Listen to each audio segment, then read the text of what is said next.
take off and land vertically from short airstrips and roadways. It has been based in areas inaccessible to conventional tactical jet aircraft. The Harrier's payload and radius capabilities are comparable to any light attack aircraft in the world. The AV8B offers significant delivery accuracy over its predecessors. The Harrier II is commonly called, was built by McDonnell Douglas and British Aerospace and is currently maintained by Boeing. Powered by a Rolls-Royce Pegasus 2 engine, the aircraft produces nearly 23,000 pounds of thrust and nearly 30,000 horsepower. The AV8B is capable of carrying a variety of ordnance available to the Navy and Marine Corps, including Sidewinder air missiles, 500,000-pound conventional bombs, GPS bombs, and he's taking off now. He's doing what's called a short takeoff.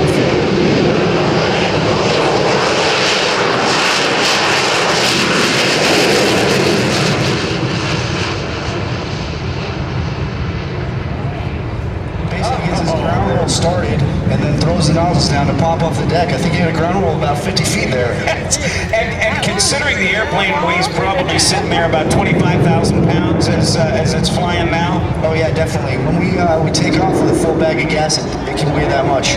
Wow. So here we got an airplane that just took off nearly vertically with the aid of those nozzles which directs the jet exhaust down, plus a couple of more nozzles in front with some bleed air that actually gives it a magic carpet ride. Oh, definitely, definitely. If you see to your right, the pilot is coming in for a high-speed pass.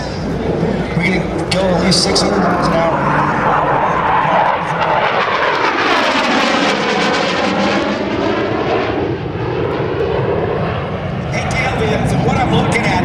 I was looking under the wings. I was seeing some things sticking down under the wings. What are those things for? Those are hard points for carrying ordnance. The AV8B is an attack aircraft and can carry up to 13,000 pounds of munitions in order to deploy against the enemy.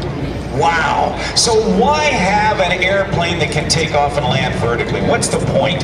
Well, in Marine Corps, we're expeditionary, and having that capability, we can forward base our aircraft in areas inaccessible to normal conventional.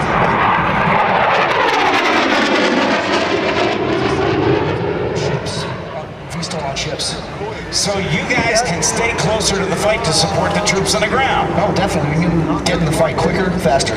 So you are the Marine and Coalition Forces' best friends out there when they're looking for close air support. The best airplane to have is the Harrier. Definitely. Wow. So he's working his way around. Jason, it's Jason Edholm, right? Is that your pilot tonight? Jason Roadhouse Edholm. Roadhouse. Okay, what's he gonna do for us? Now he's gonna come in for he's gonna put his nozzles down and come in for V-stall flight. The aircraft will decelerate by directing his nozzles full down, will deliberately overshoot his hover point in order to demonstrate the Harrier's capability to move backwards through the air. The AV8B will use more than 23,000 pounds of thrust to hover in midair before you. It can use conventional controls so the pilot will move his aircraft in any direction desired. This is a unique concept for the AV8B to operate from road sites, close proximity to friendly forces. All right, it's going to get too noisy to even talk. We'll pick up when we get a break, but listen and watch, ladies and gentlemen. This is the Harrier dance.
got into the dance pretty quick there. He's going to cool the engine down a bit, but tell us a little bit about what happens inside the cockpit that makes it able to back up and turn and do all it did.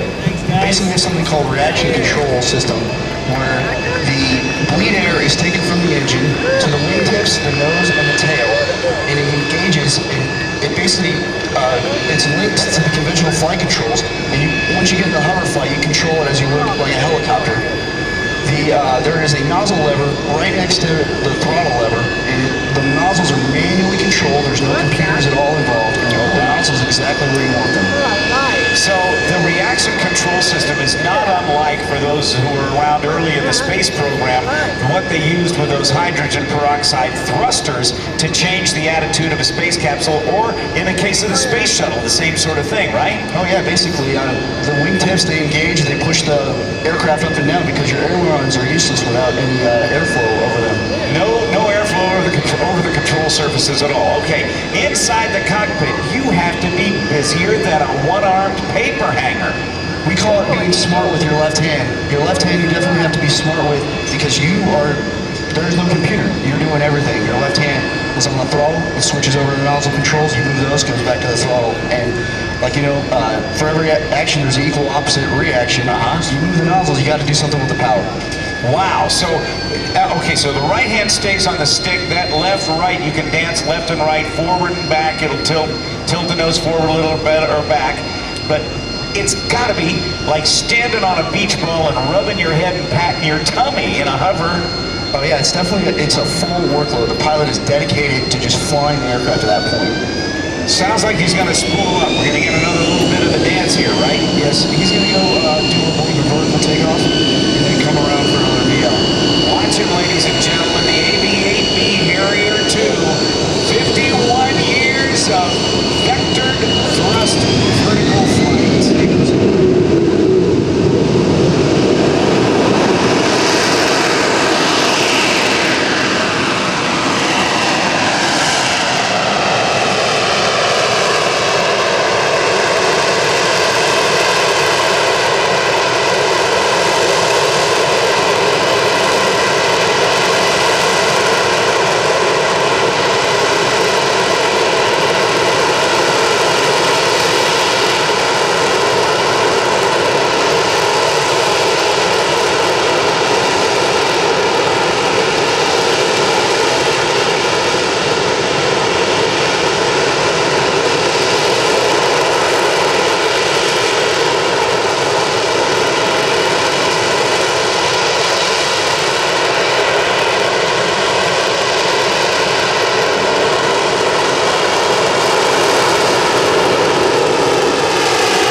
Observation for you, Daniel. The observation is you can see how the smoke coming out caused the nozzles. You can see the nozzle direction change, so that was pretty cool. That's with the left hand, shoves that nozzle forward to get into conventional flight. Is that correct? That's correct. All right. Early in the jet age, a lot of engines smoked. It was a dead giveaway in combat. Why on earth would you have an engine that smoked here 60 years later?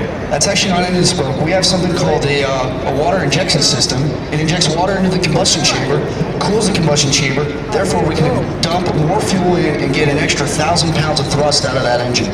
So what you're saying is kind of counterintuitive to everything we know about fire. You're actually saying you put water on the fire to make it burn better?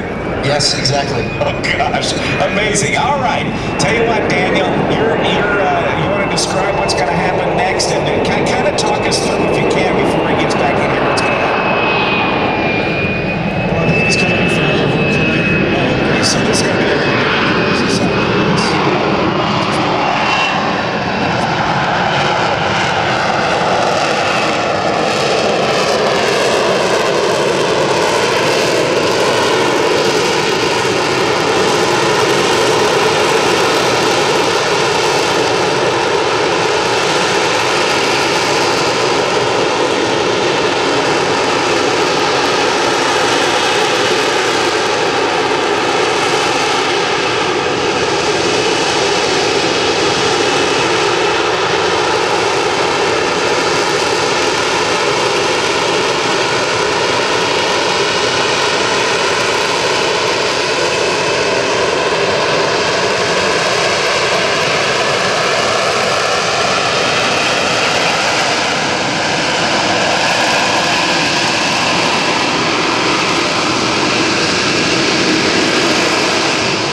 applause for the AV8B Harrier 2.